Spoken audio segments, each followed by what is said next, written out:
Well, I don't know about you, but I am so excited this morning. We get to hear from our very own Derek. So I just wanted to tell you just a little bit about him. You probably already know this, but he did his undergraduate work at the University of Oregon and his graduate work at the University of Portland. He teaches Spanish, drama, and math to our Federal Way students, so some pretty lucky students. And he's going to be taking a trip to Chile in 2 weeks. So we won't see him for about 3 or 4 weeks, but he'll be back. He is such a joy and such a gift to our community. So it's with a lot of love that I welcome Derek. Good morning, everyone. Good morning. Let's see, do we have that slide with the flag on it? It is a good morning, isn't it? I'm exceedingly grateful for the opportunity to speak to you all. This spiritual community has really meant a lot to me in the last 3.5 years, so I thank each and every one of you for being here today. For those that know me, you know that I'm a school teacher. And as you can imagine, I spend a significant portion of my life either in the classroom, trying to reach and teach young people, or in planning lessons, trying to find exactly the right words to say to lift my students into learning. And when I think about it, the greatest teachers that I ever had were the ones that didn't just teach content knowledge, they taught life. That is, they taught how to be and live and appreciate who we are and our connection to all that is. These are the teachers that taught inquiry and self-contemplation. And the Greek philosopher Aristotle wrote that the contemplation of the soul is one of the highest things that we can do as a human being, and also one of the sweetest joys that we can experience. And so this is what I aspire to do as a teacher, to raise my students into self-awareness so that they can contemplate their lives and experience and bring forth a greater joy. I believe that to really reach a person, you have to know their history. When we trace each child back to their origins, not biologically but spiritually, we see that each one springs from the same source, which is our divine nature, our nature as spiritual beings. And in teaching, I really admire the passage from the book of Jeremiah, in which God said, "Before I formed you in the womb, I knew you." He said, "I knew you."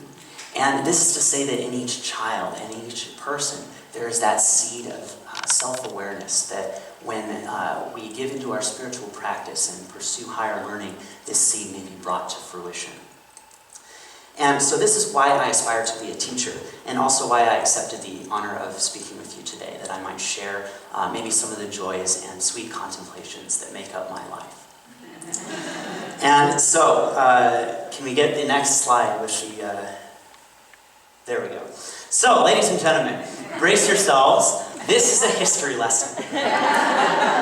And there will be a loving quiz at the end. Have you ever sought independence from something? Has anyone ever tried to declare that independence? And how about this? Has anyone, after declaring independence, ever not had to do any additional work?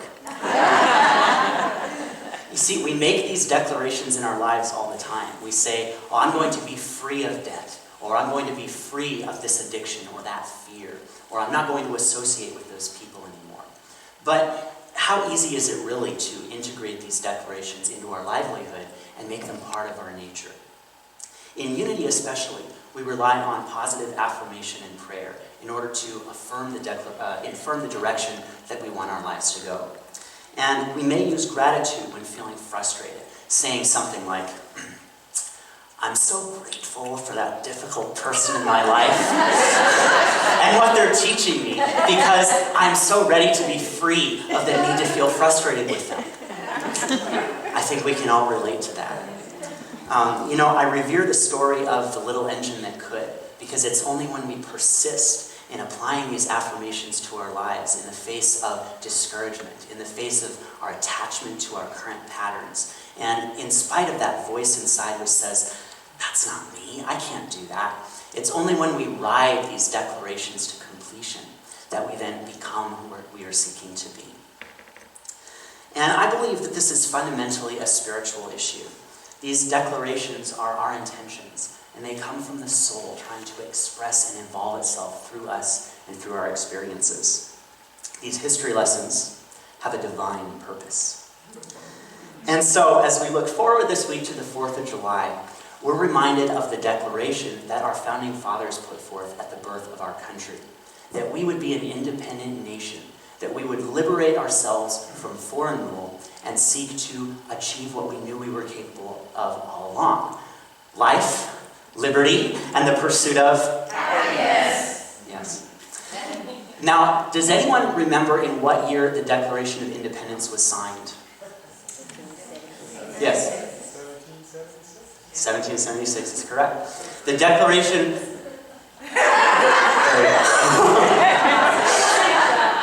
The Declaration of Independence formally declared that we would be an independent country, but it was the Constitution which actually set up the government through which we would rule ourselves.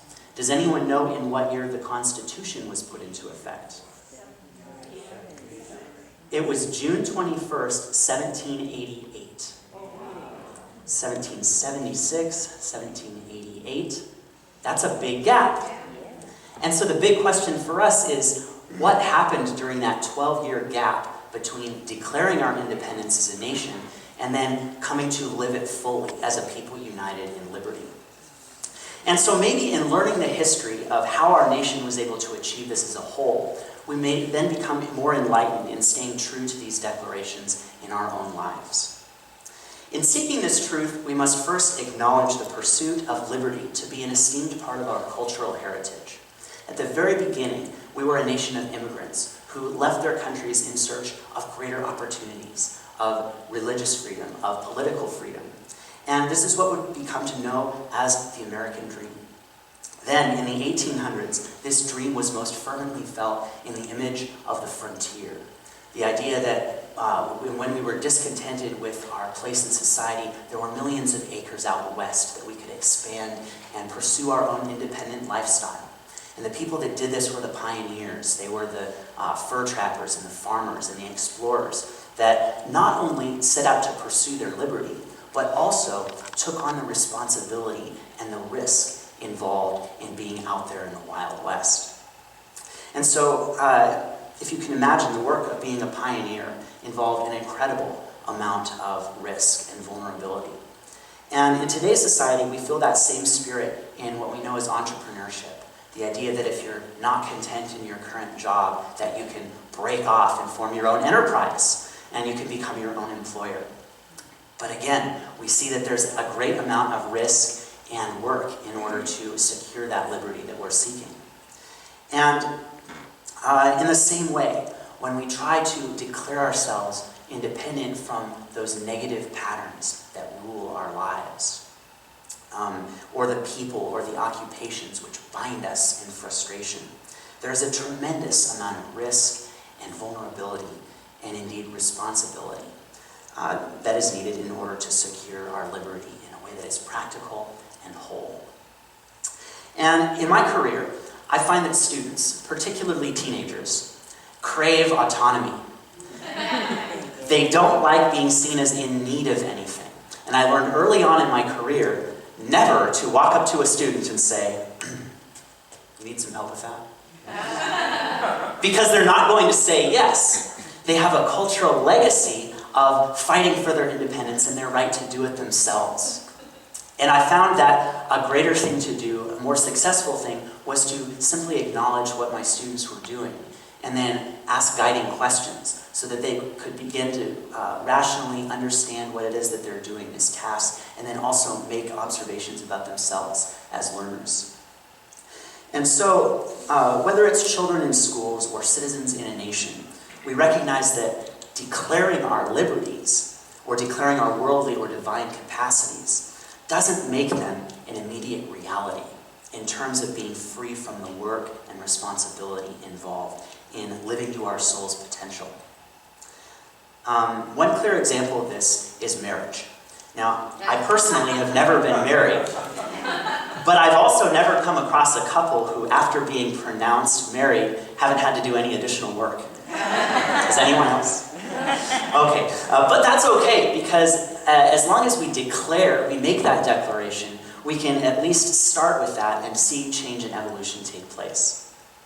Another example that illustrates this is the Japanese Daruma doll. These are the dolls that come in many different colors, and people use them to declare a goal for themselves. For example, your goal could be that by the end of the year, you will have read 15 books. Or if you have a business, your goal could be that at the end of the year, you'll increase your revenue by 5%. And so when you get one of these darumas, you'll notice that the eyes have not been filled in. The eyes are blank. And it's when you decide your goal, you declare that for yourself, you fill in one of the eyes. And then you place the daruma in a prominent location where you see it every day and are constantly reminded of what you vowed to achieve. It's only when you achieve that goal that you then fill in the second eye. And so if you imagine this, the majority of the time that you have your daruma, it is incomplete. And this incompleteness is a symbol of that gap between declaring what you want and becoming one who has brought it fully to life. And so we're reminded, we come back to the question of our nation's history. What took place during those 12 years between declaring our independence and then bringing it to fully to life as an independent nation? Well, I did some research for you. And I found there were 7 stages in this process. First, there was a surge of national pride, and we glorified our heroes of the American Revolution like George Washington and Paul Revere because they won us our independence. And we also felt some relief from the grievances we were having, such as having to pay British taxes on our local goods and being forced to take in English soldiers into our homes and give them food and give them quarters to live in. We felt that breath of release. And so often we feel this breath of release, right? If you've ever been relieved from a negative or an uncomfortable situation in your life, right? I used to feel this breath of release very predictably in mid-June during my first 3 years of teaching, when I got to break free from that arduous task that is trying to reach adolescents, which I was grateful for and loved doing. But it's only temporary, for it leads us into stage 2. A growing distrust and a dislike for being ruled. Now imagine that you're a child, and you're told that all of the rules that your parents made for you and made you follow no longer apply. You're free to do as you please. Well, you're probably not going to then sit down and make up your own rules for yourself. You're probably going to embrace your freedom, at least at first. And so in the same way, the Founding Fathers realized that after declaring independence, people were not going to be super receptive to being given a strong national government telling them what laws they could obey and what things that they couldn't do. And so this resistance led us to the next stage. Anarchy and unrest among the people. Now imagine taking a school full of children and then removing every adult from the building. This is a very bad idea, by the way. It leads to the Lord of the Flies. It leads to a situation in which one group of aggressive kids will then oppress the weaker groups, and there will be an imbalance. There will be some children will have more control over the chaos than others, but it'll still be chaos. It won't be real freedom. And so in the same way, we saw that the early colonies had majority stakeholders and groups that were stronger that wouldn't let other groups have their say in the political climate. And for example, a bigger state with a stronger military or a stronger economy might oppress the less developed states or the weaker states and make it more difficult for us to really be united in the liberties that we were seeking. And so the next stage in history then is that those with enough influence would then attempt to rise up and take control over the whole. And during the American Revolution, these leaders wrote a document called the Articles of Confederation, which set up our first federal government among the states. Now this tends to be a forgotten piece of American history because it was not a successful government. It had a legislature, but they couldn't really enforce their laws very well. It had no judicial system, and so it couldn't resolve the legal disputes between the states. And while it did have a president, the president was hardly entrusted with any powers and was more of a figurehead. By the way, do you know who this president was? It wasn't George Washington. It was John Hanson. But nobody remembers John Hanson because this initial attempt at government, though important for the process, was a failed one. And it didn't work because it had a lack of balance and vision which made it unsuccessful. It's kind of like how we sometimes make New Year's resolutions. We're using a very vague and general statement like, I'm going to be nicer to my coworkers. But if you don't have a clear vision of what this is going to look like, or how you're going to hold yourselves accountable for it, you might have difficulty ruling those inner desires that might conflict with that goal of keeping to that rule. And so the logical result of this, as we see in the next stage, was dissent and anarchy among the many factions in society. We attempted to create a government, and so there was a backlash. And I love the word anarchy because if you've ever been plagued with uncertainty about something, right? Have any of you ever been plagued with uncertainty? This is exactly what you feel inside. For example, you see a deliciously decadent chocolate cake in front of you and you think, should I eat that cake? No, it's not healthy. But then a different part of you comes in and says, well, maybe just one bite. And then a different part of you thinks, well, wait, I promised, I declared that I wouldn't have dessert today. And so the back and forth, the anarchy will continue, and you probably won't come to a full decision unless you resolve this process. And so this brings us to stage 6. They called for a series of conventions in which representatives or delegates from all 13 states would come together and sit down and really resolve their disputes. In their dialogue, they made sure to acknowledge the needs of all parties involved, the majorities and the minorities. And they wrote these concerns down line by line, negotiating their solutions as they went. Now, the most vocal, or one of the most vocal of the opponents of this proposed federal government was a man known as Patrick Henry. And he felt that there was not enough security of the individual liberties, even though the government itself was very clearly defined. For example, our right to freedom of speech, or our right to freedom of religion. And out of these concerns came the Bill of Rights, which is this wonderful document that was carefully crafted, not to alienate anyone present at the conference. And so we see that the Bill of Rights was this powerful piece of writing that emerged out of anarchy. It emerged out of the need to make order and the need to make peace with what we wanted in our liberties. And so writing things down, becoming clear, this is also a great practice for our soul and our mind. Is there anyone who has ever kept a journal to resolve inner anxieties? Yeah, it's a great tool because once you have everything down in front of you, you can then begin to organize all those needs and desires into a rational agreement with yourself. And getting things in writing, another way we do this is through a pros and cons list. And this is actually what I did in order to make the decision of whether to go to graduate school and get my master's in teaching, or whether to break off and form my own enterprise and pursue the American dream. You see which one I chose.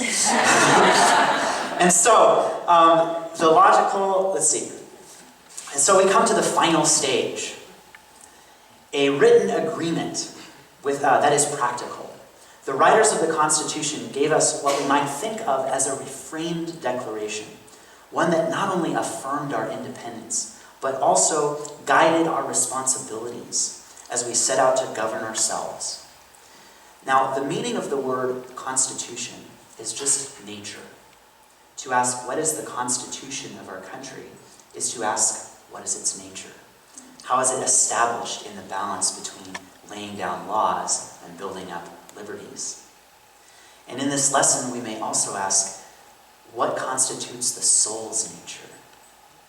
To Aristotle, this is the most difficult question in all of philosophy, because the soul itself is the origin of nature. And in this question, we see the value of history on a metaphysical level. We use it to connect to our nature by tracing the path of the soul back to its origins, back to the source.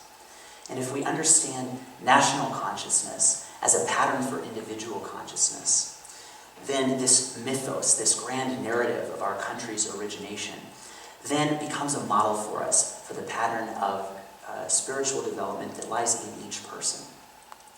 It may be a coincidence that our country's path from declaring independence to bringing it into life in the Constitution was exactly 12 years.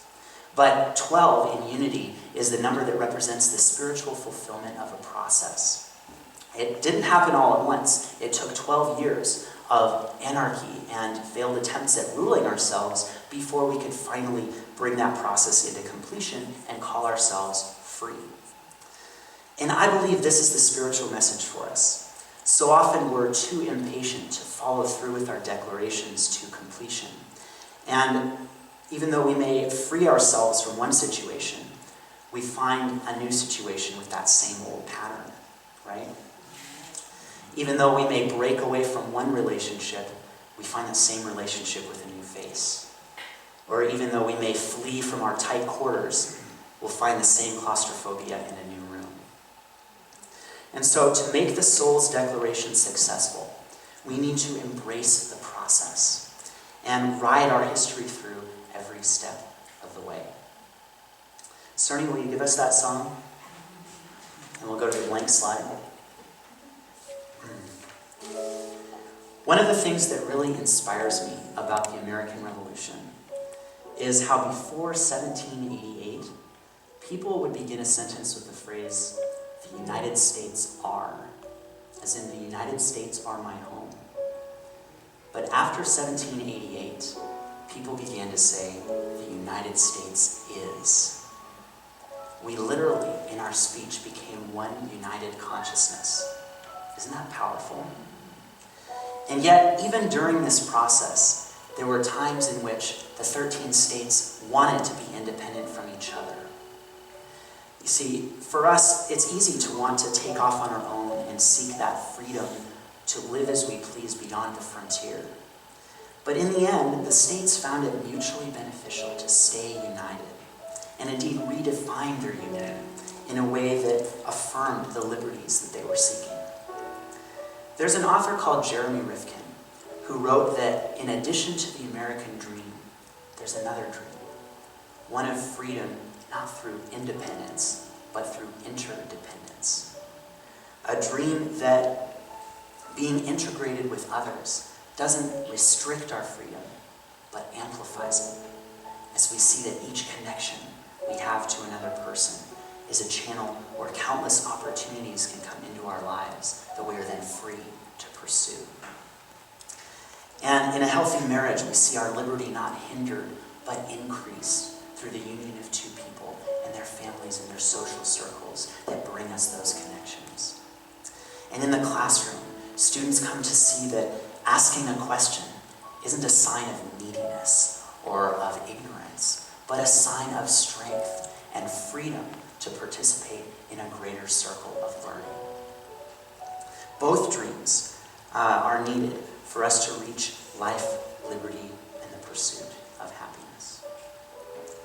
And so I invite you to join in meditation. As you relax, you may sit up a little straighter in your chair, roll your shoulders back. And as you're comfortable, close your eyes. In our connection with all that is, we affirm that we, the people, in order to form a more perfect consciousness and to reveal a more perfect expression of our divine nature, hereby declare this agreement with our higher self that acknowledges and unites each and every yearning within us. That we may not be ruled by our old patterns, but free to expand into new ways of being. That we may come to overcome these grievances and settle into a liberated peace. That we may look with loving eyes upon the child who acts out in need, because we recognize these same needs in ourselves. And we know it to be true that having needs and desires doesn't make us spiritually needy, but spiritually incomplete. And we open our hearts to question and dialogue with those who share in our path of learning, so that we may stir up and affirm that declaration that is of the soul, that is the soul. And so when in the course of human events we may feel conflicted, we can look within and in the silence acknowledge each and every element of our desire as it settles down and gently integrates itself with the whole that is you, that is good, in the silence.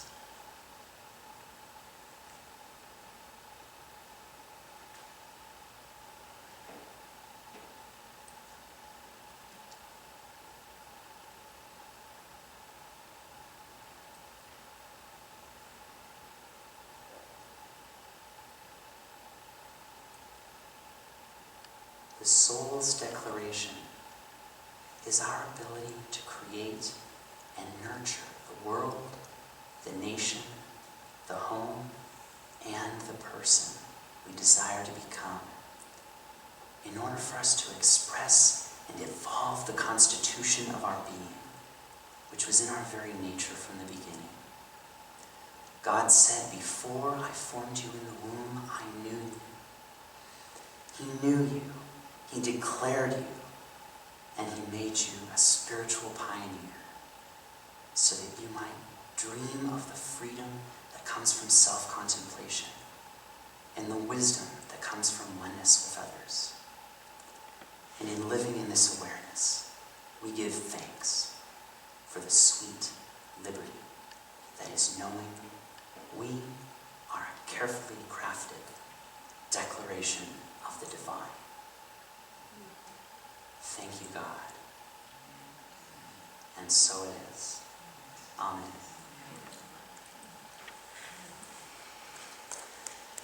Well, before I finish, I promised you all a loving quiz. So, let's do this Family Feud style. And as you see the answer, just go ahead and read it out loud.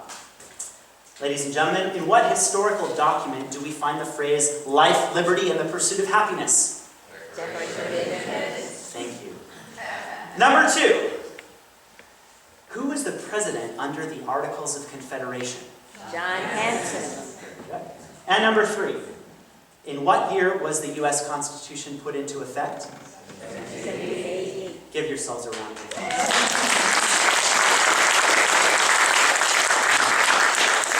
Well, thank you, and have a sweet Independence Day. Olsen. Such a fun Guys, let's give Derek our unity blessing. To Derek, we love you, we bless you, we appreciate you, and we behold